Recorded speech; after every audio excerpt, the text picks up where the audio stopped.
Olá, caríssimos irmãos e irmãs. É uma alegria me dirigir a vocês neste tempo quaresmal. Meu nome é Padre Leonardo Henrique Piacente, sou padre da Arquidiocese de Campinas e me proponho alguns dias desse tempo que estamos vivendo atualmente de pandemia, dirigir umas palavras sobre a liturgia do dia, sobre aquilo que o Senhor nos dirige.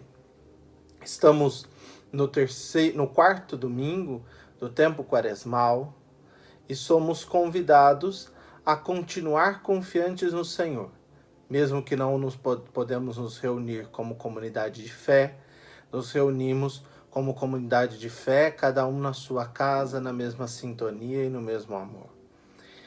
É importante nunca perdermos o caminho que estamos fazendo. Começamos o primeiro domingo da Quaresma com um grande convite a adentrarmos no deserto. Neste deserto nós vamos junto com o Senhor, de modo especial guiados pelo Espírito de Deus. É o Espírito de Deus que nos conduz neste caminho quaresmal. É o Espírito de Deus que nos conduz no caminho do Senhor.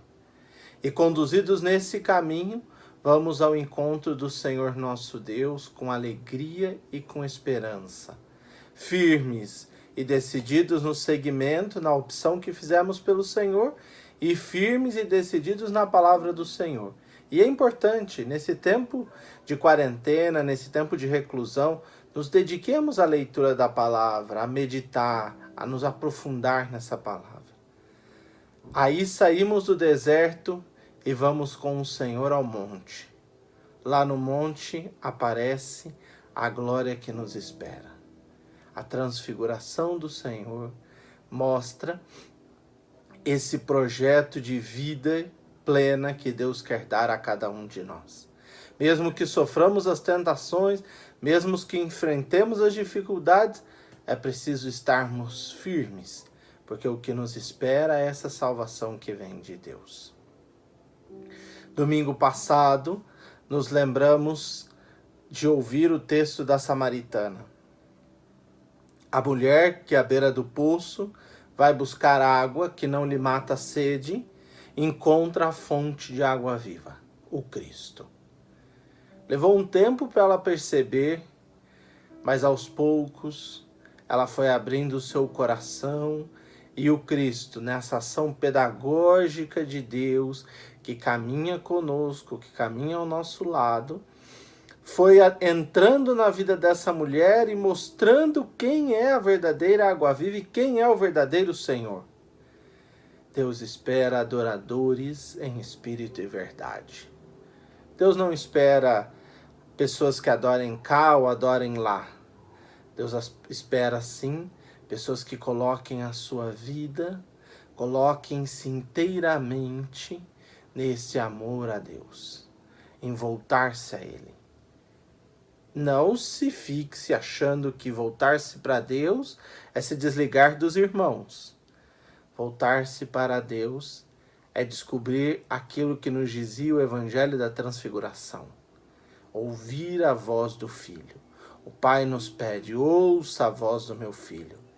E nós nos colocamos como ouvintes, como pessoas que se dispõem a ouvir o Senhor. Colocar-se aos pés do Senhor, ser um adorador em espírito e verdade, é ouvir este Senhor. Ouvir Ele que nos fala ao coração e falarmos com Ele. Hoje damos o passo para o quarto domingo da Quaresma deste ano A, esse belíssimo ano A, todo ele nos convidando a uma grande reflexão batismal. Se fomos a água viva domingo passado, hoje nós somos chamados à luz verdadeira, a enxergarmos verdadeiramente. A primeira leitura que nos é tirada de Samuel é belíssima. Deus, no caminho da história, recebeu do povo uma negativa. O povo não deseja mais que Deus reine sobre eles nas divisões de tribo, mas eles querem um rei. E escolhem Saul. Escolhem pela força, escolhem pela capacidade, escolhem por tantos atributos, mas esquecem de um atributo essencial. É preciso ter um coração aberto a Deus. É preciso ter um coração disponível a esse Senhor.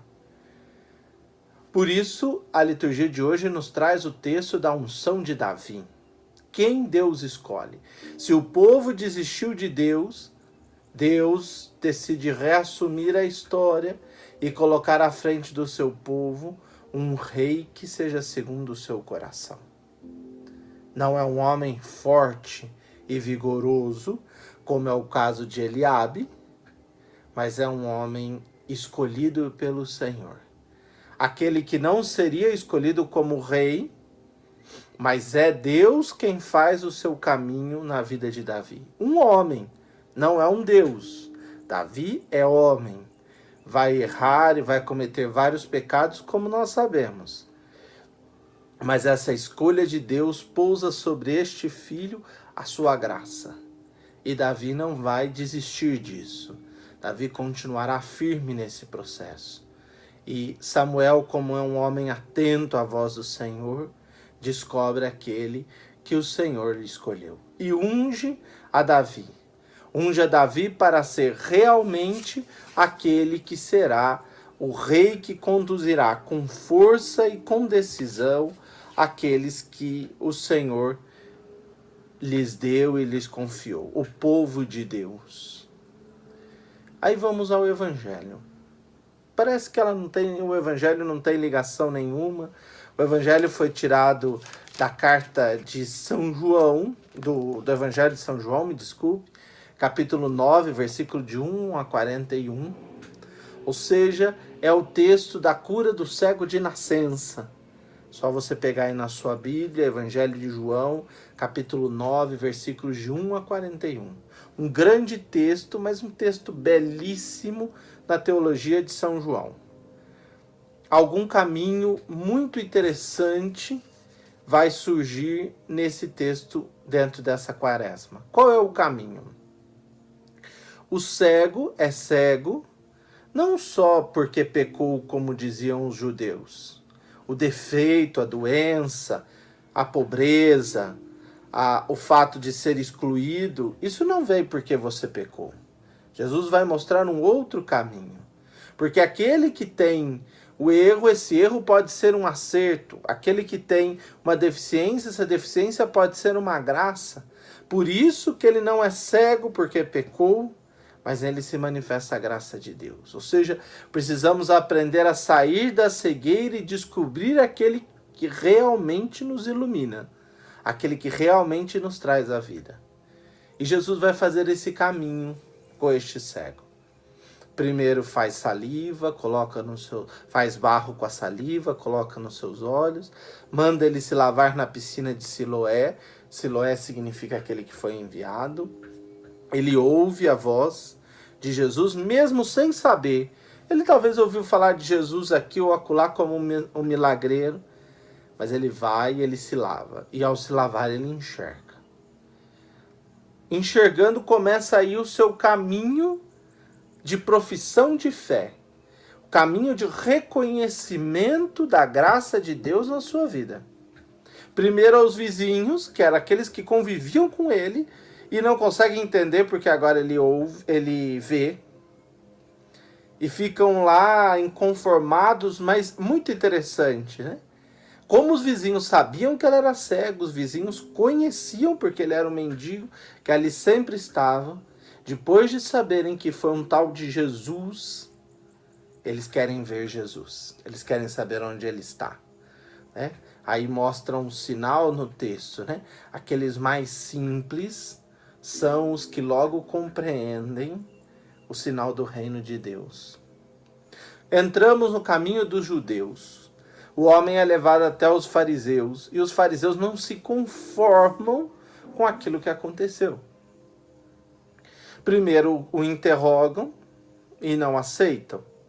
Uns aceitam, outros não aceitam, e começa a existir uma divisão.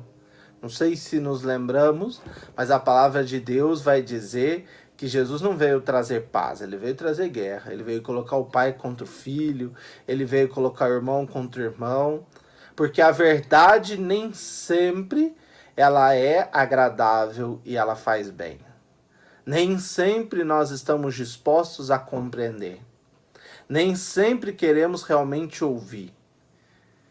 E alguns judeus não acreditam. Outros não acreditam, mas questionam, porque como um milagre desse tipo acontece em alguém que é pecador? Porque Jesus fez tudo isso num sábado. Chamam os pais do cego, os pais assumem que ele era cego, mas não se envolvem na questão porque tem medo. Os judeus duvidam até que ele era cego. Depois duvidam novamente, questionam novamente ele sobre a situação e sobre o que aconteceu e por que que agora ele vê. E a resposta do cego é uma resposta interessante, né? Ele ainda não conhece o Messias, ele não conhece o Filho do Homem. Tanto que perguntam para ele, quem é esse homem para você? E o cego vai dizer, é um profeta. Por que é um profeta? Porque para os judeus, alguém que fazia um grande sinal era um profeta. Elias e Eliseu faziam sinais, eram profetas. Jeremias fazia sinais, era profeta. Ezequiel era profeta. João Batista era profeta. Então Jesus é um profeta para o cego. É aquilo que ele conhece, é aquilo que ele está acostumado e é dessa forma que ele interpreta. Mas os judeus não se conformam, porque os judeus são seguidores de Moisés. Eles não são seguidores de Deus. É interessante essa sutileza no texto. Os judeus, os fariseus, se declaram discípulos de Moisés. E o cego questiona, eu acho que vocês estão querendo saber tanto porque vocês querem ser discípulos dele. Nós não precisamos ser discípulos de outro, nós somos discípulos de Moisés. Os fariseus se esquecem de algo essencial, e Deus. Nós temos que seguir a Deus e não seguir a um ou outro líder. É Ele que é o Senhor. Só conseguimos descobrir quem é o Senhor quando nos dispomos a ouvir a sua palavra. E aí vem a profissão belíssima de fé que o cego faz. E eu vou ler a vocês. Espantoso, vós não sabeis de onde é. No entanto, ele abriu-me os olhos. Sabemos que Deus não escuta os pecadores, mas escuta aquele que é piedoso e faz a sua vontade. Jamais se ouviu dizer que alguém tenha aberto os olhos a um cego de nascença. Se este homem não viesse de Deus, não poderia fazer nada. Essa é a profissão de fé do cego. Ele crê. Se a samaritana no último domingo, ao ouvir que Jesus era o Messias, silencia o coração, porque realmente descobre aquele que a conhece, que sabe tudo o que ela fez, né? Que conhece a sua vida, o cego hoje sabe. Se ele não viesse de Deus, ele não poderia fazer nada. E ele vai ser expulso da comunidade, né? Os judeus, os fariseus só aceitam aqueles que seguem a Moisés. Por isso que eles ficaram para trás e atrasados. É preciso aceitar aquele, preciso seguir o Senhor. Moisés foi um servidor do Senhor. Moisés foi um servo do Senhor. Eles não seguem a Deus, por isso não conseguem reconhecer Jesus. Quando Jesus soube que o cego tinha sido expulso, sai ao encontro do cego. E o encontrando pergunta-lhe, né? Você acredita no Filho do Homem? E o cego vai dizer de uma forma belíssima. Ele conhecia um pouco da fé judaica, por isso reconheceu em Jesus um profeta. Ele vai dizer, quem é, Senhor, para que eu creia? Ele acreditou na voz desse Jesus que o disse para lavar-se na piscina. E ele passou a enxergar. Agora ele acredita também no anúncio da boa nova desse Jesus. E Jesus vai dizer, sou eu que falo contigo. E ele acredita, sim, Senhor, eu creio. E Jesus vai dizer uma palavra muito bonita, né? Eu vim ao mundo para exercer um julgamento, a fim de que os que não veem, vejam, e os que veem se tornam cegos. Quem são os que não veem? São aqueles que ainda não receberam a boa nova, aqueles que ainda não foram evangelizados, aqueles que ainda não descobriram o Senhor. Por isso que nós, nesse tempo quaresmal, somos convidados agora a renovar esse batismo que nos lavou nesta nova água viva que é o Cristo. Renovar em nós essa decisão de seguir o Cristo com compromisso. É só assim, meus irmãos e irmãs, que nós vamos sair da cegueira e das trevas e vamos para a luz. Se nós nos fechamos de uma forma a não compreendermos esse Espírito de Deus que nos conduz, nós cada vez mais vamos ficando cegos e cegos e cegos e deixamos de conseguir contemplar as maravilhas de Deus. Por isso que São Paulo diz aos Efésios: antes vocês estavam nas trevas, mas agora estão na luz. Por isso, vivam como filhos da luz. Sejam homens e mulheres iluminados e que iluminam. Sejam luz que na realidade presente transforma e leva vigor a todos os corações, que desperta os que dormem. Quem são os que dormem, meus irmãos e irmãs? São aqueles que estavam esperando em Eliabe, o rei, filho de Jessé, porque Eliabe era forte, era robusto, e não conseguiam ver em Davi aquele que era temente ao Senhor. A inteligência que Davi trazia, a abertura de coração que ele trazia. Que nós possamos sair do nosso sono e abrir os nossos corações a esta nova luz que vem do Senhor. Que possamos despertar se estamos dormindo.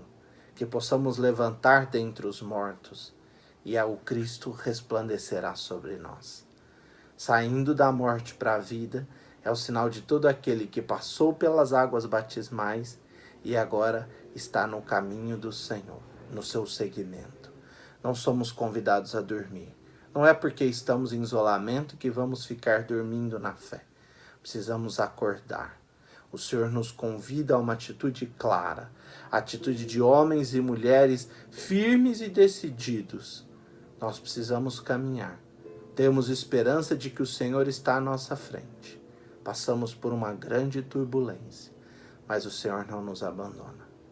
Que Deus abençoe a cada um de nós e que possamos neste domingo pedir a este Senhor a sua luz e a sua graça, para que possamos enfrentar todas essas dificuldades, acordados e caminhando sempre como seguidores do Cristo, que é a luz e a verdadeira vida.